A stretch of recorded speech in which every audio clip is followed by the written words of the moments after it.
Activision just posted a set of numbers about matchmaking, and depending on which corner of the community you're in, you've already been told it proves you were right.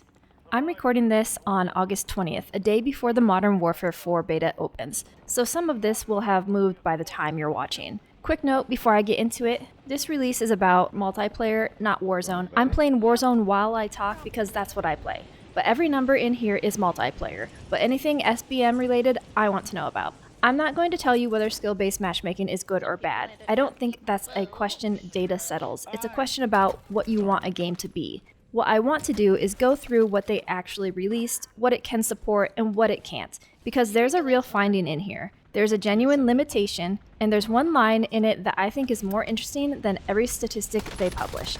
But first, a quick timeline. Black Ops 7 launched with what they called open matchmaking as the default. The launch notes described it as minimal skill consideration. Hold on to that phrase, it matters later. That ran from launch through Season 4. Then, in Season 5, they introduced a different system for classic, quick play, and party games. The open playlist stayed available alongside it. And the Modern Warfare 4 beta will have both. So this isn't a company defending a system in the abstract. They did the thing a lot of people had been asking for, ran it live, and now they're publishing what happened.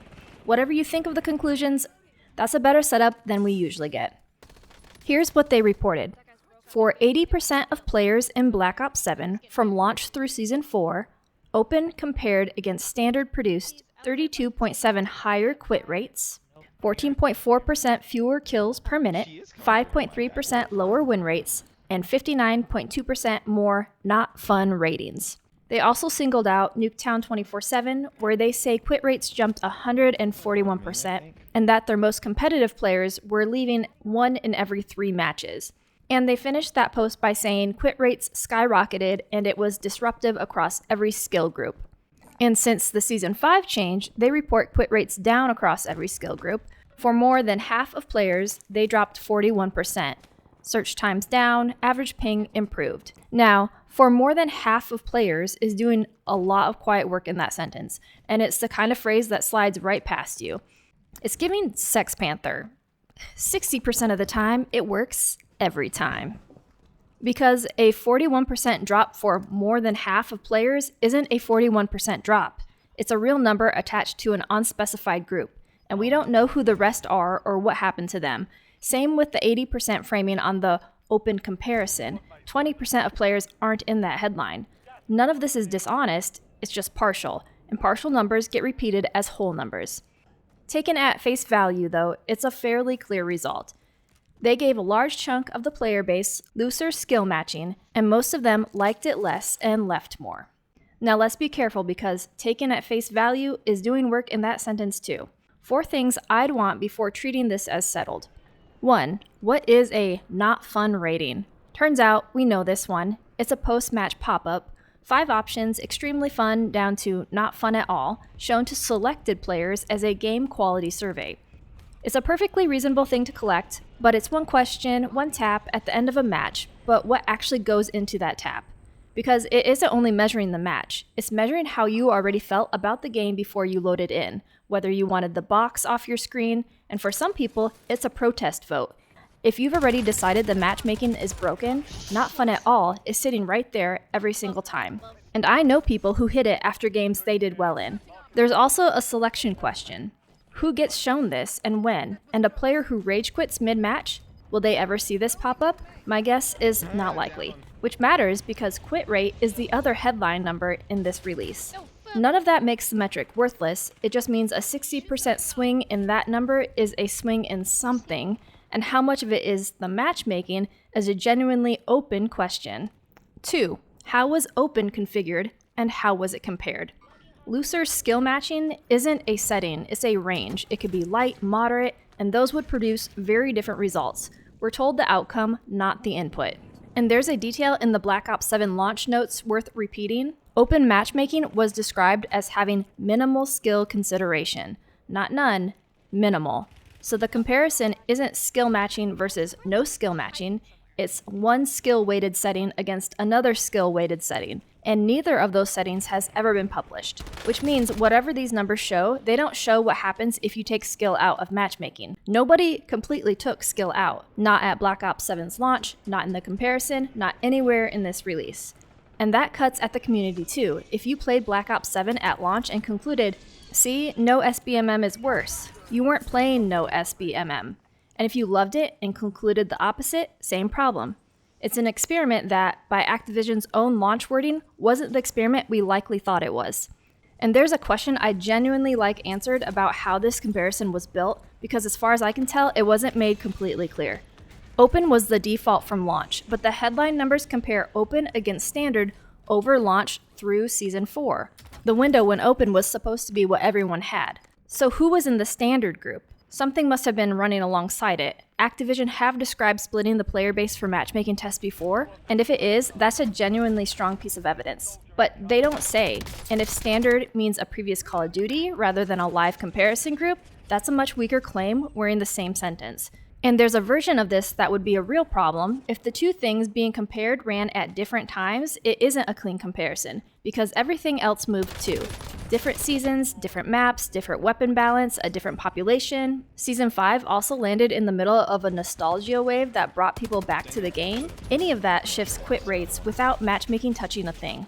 A comparison across the same window is strong. A comparison across different windows is a story about two different games with two different player bases, and the matchmaking is only one of the things that changed between them, which is worth holding onto for that 41% figure especially, because that one is definitionally a different window comparison. It's since Season 5 against what came before. 3. Nobody outside can check any of it. This is a company reporting on its own system, choosing which numbers to publish. That's not an accusation of dishonesty, it's just that there's no independent audit and there isn't going to be one. 4. And this is the one that matters most for me and others that mostly play Warzone.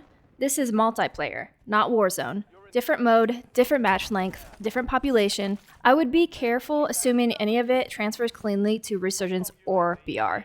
And I want to be fair about what this actually is. Nobody submitted this to a journal. It's a company explaining a design decision to its players. This doesn't settle an argument. It can't. There's no mythology, no sample size, no specific definition of the thing being measured, and no way for anyone outside to check a line of it. That's not an accusation, maybe it sounds like one, but it's just a summary. So, evidence is real, genuinely more than we had, and not the last word. One more from the thread, because persistent lobbies were part of the same thing being asked for. They're saying about half of players leave after the first match anyway, and that by game 3, almost nothing of the original lobby is left. So backfilling is slow, and starting fresh gets people into matches quicker and lets them prioritize ping. That's a reasonable operational argument, and I don't have a counter to it. But notice something. Quitting is the metric they've used all the way through this release to show a system is working or failing. Quit rates down 41%, good. Quit rates up 32.7%, bad. And here, half the lobby leaving after one game is just the baseline, the normal state of things. I don't think that's a contradiction exactly. It's two different questions. Leaving mid-match versus not queuing again with the same people. But if half of everyone walks after one game regardless of what you do, that's worth sitting with on its own. Here's the part I think most reaction videos are going to miss. That headline comparison is about 80% of players, which means it isn't a statement about everybody. And Activision are careful about that in one direction and not the other. Because they also say the Nuketown problem was disruptive across every skill group, and that it was their most competitive players leaving 1 in 3 matches, which looks backwards because those are the players usually said to want open. But I don't think it is backwards, and this is worth slowing down on. Quitting isn't the same as disliking. On a small map with a wide skill spread, a strong player might leave because the lobby's already a blowout and it'll be over in 90 seconds. Not because it was too hard. That's a boredom quit, not a difficulty quit. And quit rate can't tell you which one it was. There's also a question of who top players mean. The people loudly asking for open are a specific group. Creators, forum regulars, people who play a lot and talk about it. Activision's top players is presumably a skill percentile, which is a much bigger and much quieter population. Those overlap, they aren't the same. And then, read the later posts, they acknowledge some top players are facing tougher competition under the new system, while quitting less, and that this group wants more variety and tougher matches to mean something. That's the original ask stated properly. Nobody wanted looser matchmaking for its own sake. They wanted a game that doesn't feel like a treadmill, and open was the lever that happened to be available. So the finding isn't good players were wrong to want open, it's that open didn't give them the thing they were actually after, which is a much more interesting result. So here's the honest read. If you believe most players do better with skill matching, this release supports you, and it supports you fairly strongly. If you believe that the top players want something the current system isn't giving them, this release supports that too, because Activision said it themselves. What it does not support is the version where open was straightforwardly better for good players.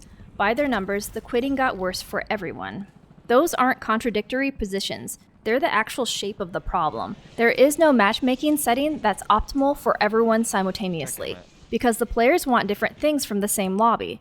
Somebody's experience gets traded off. The only question is whose and by how much. And that's a values question, not a data question. There's one more post in this thread, and I think it's the most useful thing in the whole release. They make two clarifications. First, that the new system isn't a return to the tighter matchmaking of recent games, and connection is still a top priority. Second, that every Call of Duty has had matchmaking that considers skill. Then they list what actually goes into building a lobby.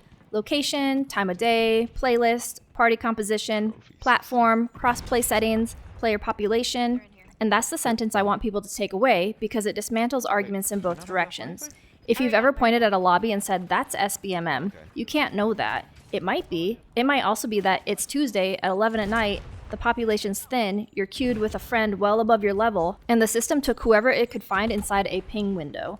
All of those could produce a hard lobby, and none of them is matchmaking punishing you for winning. But run it the other way, because this is the part they won't say. If a dozen factors go into a lobby, then skill isn't the driving force is also a claim nobody outside can check. One of many factors tells you nothing about weight. It's compatible with a light touch, and it's compatible with skill doing most of the work. Same with the lines considers skill and weights skill heavily are very different statements, and the first is technically true of almost any matchmaking system ever built. So the multi-factor point is correct, and it's a problem for everybody. Players can't isolate the variable, the only people who can are the ones publishing the summary. But here's the thing in this release I keep coming back to, and it isn't a statistic. They say some of their top players are facing tougher competition, but they're quitting less. Which is already interesting because the assumption everyone runs on is that hard lobbies drive people out. Apparently not this group. And then they describe what that group is actually asking for. More match variety and, quoting them, wanting tougher matches to actually mean something. Sit with that because it's a much deeper complaint than the lobbies are sweaty. It isn't a request for easier games, and it isn't a complaint about difficulty because they're staying in the hard matches. It's a request for difficulty that counts. For the hard fight to be evidence of something, instead of just the price of having done well earlier. And that's the thing balanced matchmaking is structurally bad at giving you. It hands you a hard match and then absorbs the result, so the record never moves. You did the work, and the scoreline looks the same as last month. Players aren't asking for the game to be easy, they're asking for it to keep score in a way that reflects them. That's a genuinely hard design problem, and to Activision's credit, they don't pretend otherwise. The post ends with, the work isn't done. So what I'd actually take from this, they ran something closer to a real experiment than we normally get, and I'd rather have these numbers than not have them. They're also self-reported, partial in places, and about a different mode than the one I play. They finish by saying the goal is simple, make every match a good match. And I'd push back on that, because I don't think it is simple. A good match for most of the player base seems to mean a competitive game they don't want to leave. A good match for the group at the top seems to mean one that meant something. Those aren't the same target, and the release itself is the evidence, because they've told us both things in the same thread. There isn't a setting that delivers both, so it's not really an engineering problem with a right answer sitting at the end of it. It's a choice about whose experience gets prioritized and by how much. If you're going into the beta this week, here's the one thing available to you that almost nobody does. Decide before you queue what you expect to happen, and what result would make you think you were wrong. Then play 20 games and check. Because this argument has never once had anybody testing their own prediction instead of collecting the results that already agreed with them. If you do it, let me know what you find out.